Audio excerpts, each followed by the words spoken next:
It started on a Friday morning that already felt too chaotic for the kind of trip we had planned. My husband, Jack, had taken the day off from work so we could drive up to Oregon to visit his parents for the weekend.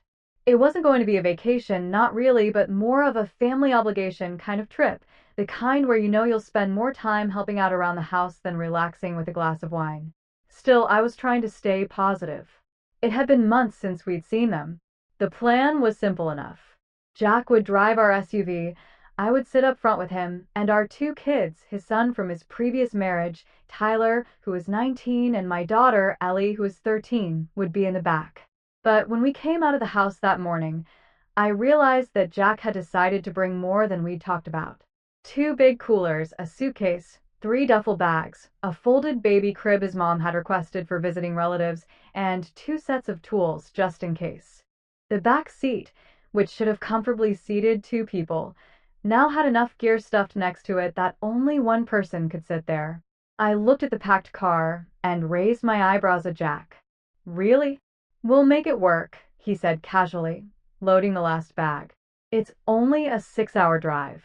Tyler came out next, holding his travel pillow and a bottle of water. He was tall for his age, almost 6 feet, with his dad's strong jaw and my brother's easy charm. We'd only been living under the same roof for about a year. At first, it was tense. Tyler had been living with his mom until she moved out of state for work, and he'd asked Jack if he could move in with us instead of transferring colleges. It made sense. His college was just 30 minutes away from our house, but emotionally, it took time for all of us to adjust. I guess I'm squeezing in the back, Tyler said, looking through the car door. No, Jack said, rubbing his temples. Shoot, I forgot the back seat's full. Ellie's already called shotgun, didn't she? Ellie, who was already sitting in the passenger seat with her earbuds in, waved a hand and said, "Too late. I claimed it last night." Jack gave me a look that said, "Can you be flexible?" I sighed, and Tyler quickly offered, "Mom, Lisa, you can take the seat, and I'll just sit wherever." He still didn't always know what to call me. Sometimes he said Lisa. Other times he'd start to say Mom and correct himself. I never pressured him. We were slowly becoming a real family, and I respected his timing. Jack scratched his head. Only way this works is if Lisa sits on Tyler's lap. I looked at Tyler, who immediately said, "It's fine. I don't mind. It's just a seat. No big deal."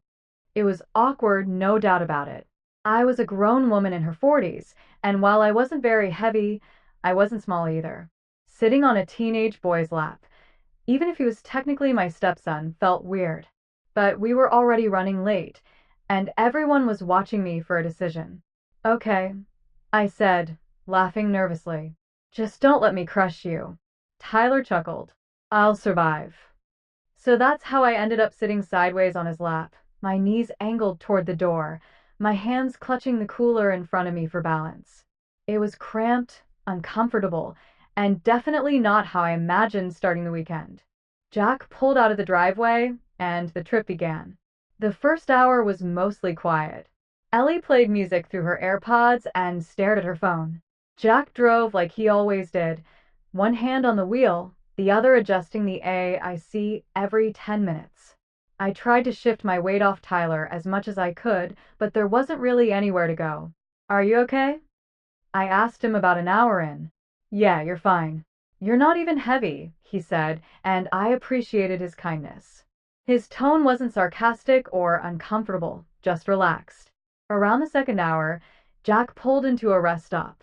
I stretched out my legs and walked in small circles to shake off the stiffness in my back. When I looked over at Tyler, I saw he was rubbing his thighs like they were numb. "I'm sorry," I said. "We should switch soon." "Nah, it's okay. But maybe next time we bring one less cooler," he said with a smirk. Jack overheard and laughed. All right. I admit I overpacked. Back on the road, I sat again in Tyler's lap, but something had changed in the atmosphere. We started talking, not just me and him, but all of us. Jack asked Tyler about his classes, Ellie joined in with jokes, and somewhere between the endless pine trees and winding roads, I realized that we were bonding in a way we hadn't before. I looked back at Tyler, who was telling Jack about a paper he was writing on artificial intelligence. His voice was animated. He rarely talked this much.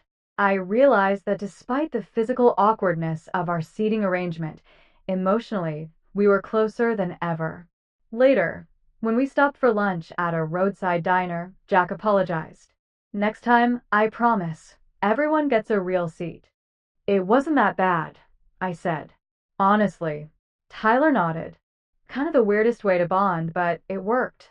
That night, after we finally reached Jack's parents' house, I was in the guest room unpacking when Tyler knocked on the door. Hey, he said, poking his head in. Hey, what's up?